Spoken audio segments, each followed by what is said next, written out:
Balik ensayo na nga po mga ka-One Stories ang lahat ng mga manlalaro ng Los Angeles Lakers matapos ang ilang araw na pahinga sa nagdaang All-Star Weekend. Ayon sa naging pahayag ni Coach JJ Redick sa media, lahat ng kanilang mga players nag-participate sa practice maliban na lang kay Maxi Kleber na hanggang ngayon may iniinda pa ring injury. Nakasali na rin naman ang ilan sa mga key player na merong injury last game kagaya ni na Dorian Finney-Smith, Gabe Vincent at Jackson Hayes na inaasahan nga pong magiging available bukas laban sa Charlotte Hornets.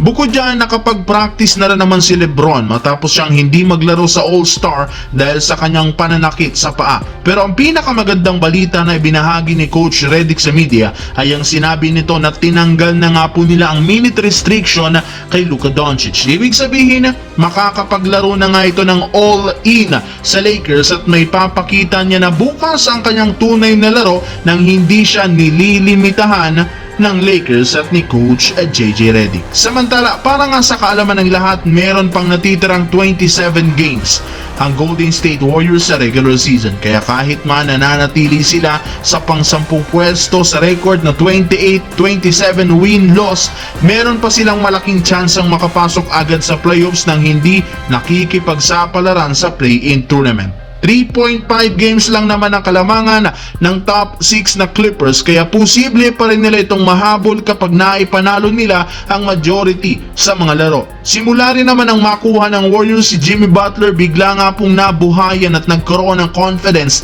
ang lahat, lalo si Draymond Green na binabantaan na halos lahat ng mga team sa Western Conference matapos nitong sabihin 100% na siyang siguradong magkakampyon sila ngayong taon. Ibang klaseng koponan na rin naman nga daw ngayon ang Golden State at hindi sila katulad ng dati na natataranta at nagchochoke sa laro at sinisigurado niya nakakayanin nilang talunin ang lahat ng makakabangga sa regular season at maging sa playoffs.